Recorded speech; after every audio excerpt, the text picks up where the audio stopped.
ఇంట్లో శారద అనామిక గొడవ పడుతూ ఉన్నారు. కోళ్ళ మనం తాటి ముంజల వ్యాపారం చేద్దాం. తాటి ముంజలొద్దు, మామిడి పళ్ళు ముద్దు. అత్తయ్య, మనం మామిడి పళ్ళ వ్యాపారమే చేద్దాం. నాకు కోపం వస్తుంది, నాకు చిరాకేస్తుంది. నా కొడుకు తోడు చెప్పి నిన్ను నీ పుట్టింటికి పంపించేస్తాను. నేను మా మావయ్యతో చెప్పి మీ మావయ్యతో చెప్పి ఏం చేస్తావే? నన్ను నా పుట్టింటికి పంపించేస్తావా ఏంటి? పంపిస్తావా? చెప్పవే, చెప్పు. ఆవేశం తెచ్చుకోకండి అత్తయ్య. మీరు ఆయనతో చెప్పినా నేను మావయ్యతో చెప్పినా మీరు నేను కలిసి ఒకే ఇంటికి వెళ్ళాలి. మీరు నా మేనత్తే కదా, నేను మీ మేనకోడల్ని. ఎలా చేసినా ఏ విధంగా చూసినా మనం మేనత్త కోడలం. అప్పగింతల సమయంలో మీ నాన్న ఏం చెప్పాడు నువ్వు మర్చిపోయావా? చాలే అత్తయ్య, 2 మాటలు గట్టిగా మాట్లాడితే చాలు.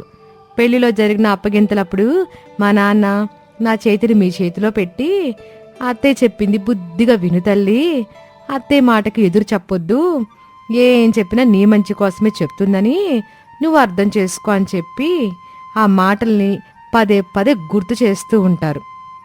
ఎందుకు అంత చిరాకు? ఆయన ఎంతకాలం నేను చెప్పిన ప్రతి మాటని విన్నావు కదా, మరి ఇప్పుడు ఏమైందంట? ఈ ఎండాకాలం తాటి ముంజులకి మంచి గిరాకీ ఉంటది, ఆటిని అమ్ముదామని చెప్తున్నాను కదా. నువ్వేం వినకుండా ఎందుకే మామిడి పళ్ళు అమ్ముదామని పట్టుబడుతున్నావు?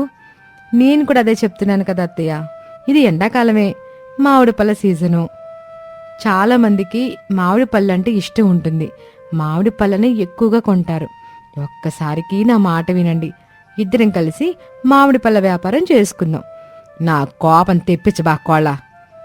వెంకి ఆసనంలాగా శారద ఆసనం చూస్తావు. మరి నేను చెప్పిన దాని గనక ఒప్పుకోకపోతే మీకు నేను ఇలాగే కోపం తెప్పిస్తాను. శారద తన కోపాన్ని కంట్రోల్ చేసుకోలేకపోయింది. చుట్టూ చూసింది. ఫ్రిడ్జ్ కనిపించింది. క్షణం కూడా ఆలస్యం చేయకుండా ఫ్రిడ్జ్ దగ్గరికి వెళ్లి డోర్ తెరిచి చూసింది. కాకరకాయ కనిపించింది. వెంటనే కాకరకాయని తీసుకుని అనామికని చూస్తూ కోపంగా కొరుకుతూ ఉంటుంది. అనామిక నవ్వుతూ ఉంటుంది. ఇక తాటి ముంజలతో నిండుగా ఉన్న ట్రక్ని కిషోర్ డ్రైవింగ్ చేస్తున్నాడు. రమేష్ ప్రసాదులు తాటి ముంజల మీద కూర్చున్నారు. నాన్నా, ఇంటి దగ్గర అత్తాకోడలు ప్రశాంతంగా ఉన్నారంటావా? ఏముంటారో ఏమో బాబు. అత్తకు తగ్గ కోడలు, కోడలికి తగ్గ అత్త, రెండూ ఒకటే కదా నాన్న. ఏమోలే బాబు, మాట అలా వచ్చేసింది గాని అత్తాకోడల మధ్య ఈ ఎండాకాలం వ్యాపారం గొడవ నిన్న మొదలైంది.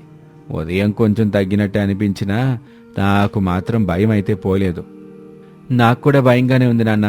అప్పటి నుంచి ఇంటికి ఫోన్ చేసి అమ్మతో మాట్లాడాలనిపిస్తుంది. కానీ అనామిక అమ్మ ఫోన్ ఎత్తితే పరిస్థితి దారుణంగా ఉంటుందని ఫోన్ చేయలేదు. ఫోన్ చేయకుండా ఉండి చాలా మంచి పని చేసావు బాబు. ఇప్పుడు మనం ఎలాగ ఇంటికి వెళ్తున్నాంగా, భయపడకుండా ఉండు. అలాగే నాన్న అని తండ్రి కొడుకులు మౌనంగా కూర్చున్నారు. కొంత సమయం తర్వాత తాటి ముంజల ట్రక్కు ఇంటి ముందు ఆగింది.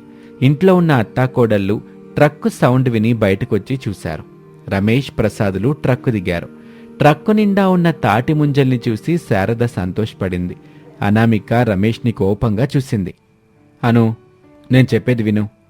మామిడి పళ్ళ కోసమే మేం వెళ్ళాం. అవి ఎక్కడ దొరకలా, కానీ తాటి ముంజలు కనిపించాయి. ఖాళీగా ఇంటికి తిరిగి వెళ్ళటం ఎందుకని ఇదిగో ఈ తాటి ముంజల్ని తీసుకొచ్చాం. అంతే తప్ప కావాలని అమ్మ చెప్పిన తాటి ముంజల్నేమి తీసుకురాలేదు. చెప్పు నాన్న. ఏం చెప్పాలి బాబు? ప్లీజ్ నాన్న, ఇప్పుడు నాతో ఆడుకోబోకు.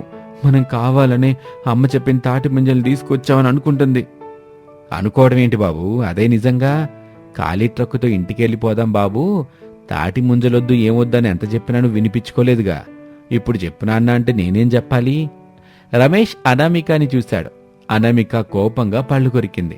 నా కొడుకు గురించి నాకు తెలీదా? ఆడి మనసు ఈ తల్లి గురించి ఆలోచిస్తుందని, నేను చెప్పిన పని ముందు చేస్తాడని నాకు ముందే తెలుసు. మీరిద్దరు లోపలికి వెళ్ళండి, మిగతా పనిని కూలీలను పెట్టి చేయిస్తాను, వెళ్ళండి అని చెప్పగానే అనామిక రమేష్ని కోపంగా చూసి ఇంట్లోకి వెళ్ళింది.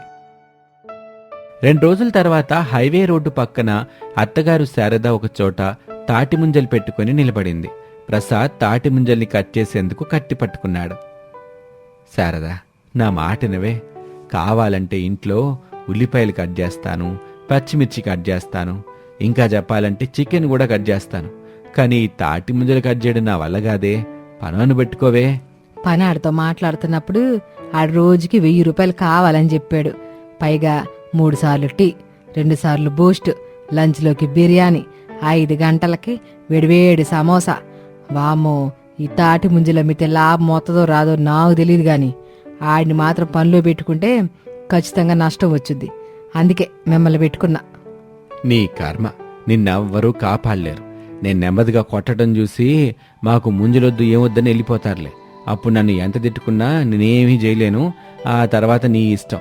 అబ్బా, 2-3 తాటి ముంజులు వేస్ట్ అయినా పర్వాలేదు, కొట్టడం అలవాటు చేసుకోండి. అసలే ఇది హైవే రోడ్డు, చాలా మంది జనాలు వస్తా ఉంటారు, పోతా ఉంటారు.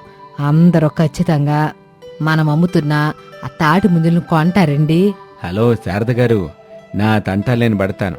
ముందు తమ రమ్మడం మొదలు పెట్టండి. ఇలా నాతో మాట్లాడుతూ ఉంటే కొనడానికి ఎవ్వరూ రారు. మనం ఏమమ్ముతున్నామో అందరికీ తెలియాలిగా.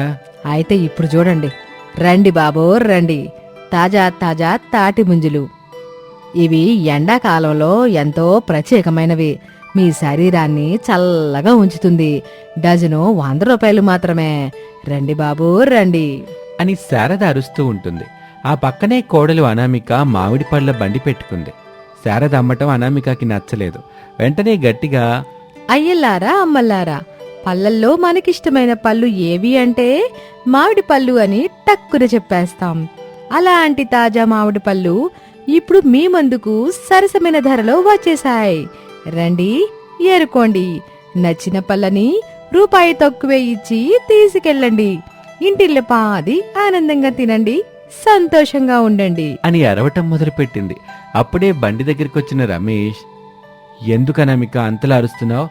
బండి మీద మామిడి పళ్ళు చూస్తుంటే నువ్వు మామిడి పళ్ళు అమ్ముతున్నావని తెలుస్తుందిగా అని చెప్తాడు. అక్కడ అత్తయ్య అమ్ముతుంది, ఇక్కడ నేను అమ్ముతున్నాను. అక్కడ మావయ్య అత్తయ్యని ఎంకరేజ్ చేస్తున్నారు, ఇక్కడ మీరు నన్ను డిస్కరేజ్ చేస్తున్నారు. మీరు అత్తయ్య దగ్గరికి వెళ్ళండి, మావయ్య నా దగ్గరికి వస్తారు. అలా కాదను, నేను చెప్పేది విను. నాన్న అక్కడే ఉంటాడు, నేను ఇక్కడే ఉంటాను. సరే సరే, నువ్వు మామిడి పళ్ళు అమ్ముకోలే. ముఖం చూడు, నేను అక్కడికి వెళ్ళమని చెప్తుంది మీ మీద ప్రేమతో కాదు. మావయ్యకి తాటి ముంజలు కొట్టడం రాదు, నెమ్మదిగా కొడతాడు. తాటి ముంజల కోసం వచ్చేవాళ్ళు అంతంతసేపు ఉండలేరు, వెళ్ళిపోతారు. అప్పుడు అత్తయ్య తెచ్చిన తాటి ముంజలు సరిగా అమ్ముడుపోకుండా అలాగే ఉంటాయి. అందుకే మిమ్మల్ని నేను వెళ్ళమని చెప్తున్నాను. వెళ్ళండి ముందు. అబ్బా, నువ్వేం చేస్తావో ఏమో అనామిక. ఆ రోజు కూడా అంతే, మామిడి పళ్ళు ముందుగా తీసుకురావద్దు, తాటి ముంజలి ముందు తీసుకురమ్మని చెప్పావు. ఈరోజు నన్ను అక్కడికి వెళ్ళమని అంటున్నావు. ఇలా చూడండి, నేను అత్తయ్య వేరువేరుగా చేస్తున్న ఈ వ్యాపారాలు ఈ ఎండాకాలం ఉన్నంత వరకే ఉంటాయి. కానీ నేను అత్తయ్య బ్రతికినంతకాలం కలిసిమెలిసి ఒకే ఇంట్లో సంతోషంగా ఉండాల్సిన వాళ్ళం. అత్తయ్యని మావయ్యని మిమ్మల్ని నా కంటి పాపల్లాగా చూసుకోవాల్సిన బాధ్యత నా మీదుంది. అనామిక చెప్తుంటే రమేష్ వింటూ ఉంటాడు. నా దృష్టిలో ఎప్పుడూ అత్తయ్య గెలవాలి, ఓడిపోకూడదు. వెళ్ళండి, నా మామిడి పళ్ళు అమ్ముడుపోకపోయినా పర్వాలేదు, అత్తయ్య తాటి ముంజలు మాత్రం పూర్తిగా అమ్ముడుపోవాలి. వెళ్ళండి.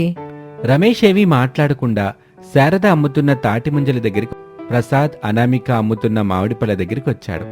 అలా అత్తాకోడలు పోటాపోటీగా ఒకరు తాటి ముంజలు, మరొకరు మామిడి పళ్ళు అమ్మటం మొదలుపెట్టారు. రోడ్డు మీద వెళ్తున్న వాళ్ళకి నచ్చిన వాటిని తీసుకుని వెళ్తూ ఉంటారు. అనామిక మాత్రం మామిడి పళ్ళు కొనటానికి వచ్చిన వాళ్లతో, ఇలా చూడండి, ఈ ఎండాకాలం మామిడి పళ్ళ కంటే తాటి ముంజలు ఎంతో మేలు చేస్తాయి.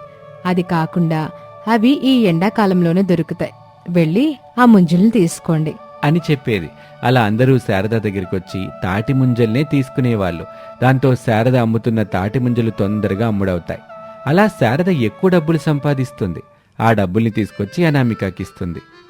ఈ డబ్బులు నాకెందుకు అత్తయ్యా? నా కోడల మనసు నాకు తెలీదా చెప్పు? నేను ఎక్కడా ఓడిపోకూడదని మామిడి పళ్ళు కొనడానికి వచ్చిన వాళ్ళతోటి తాటి ముంజల్ని కొనమని చెప్పి పంపించావు. అది నేను అప్పుడే గమనించా. ఏదేవైనా చాలా తెలివిగా మన 2 వ్యాపారాలు సాగేలా చేసావు. అంతా మీ ఆశీర్వాదం అత్తయ్యా అంటూ అత్తాకోడళ్ళు సంతోషంగా మాట్లాడుకుంటూ ఉండటం చూసి తండ్రి కొడుకులు ఎంతో ఆనందపడతారు. అలా శారద కుటుంబం ఎండాకాలం మొత్తం 2 వ్యాపారాలు చేసుకుంటూ సంతోషంగా జీవిస్తూ ఉంటుంది.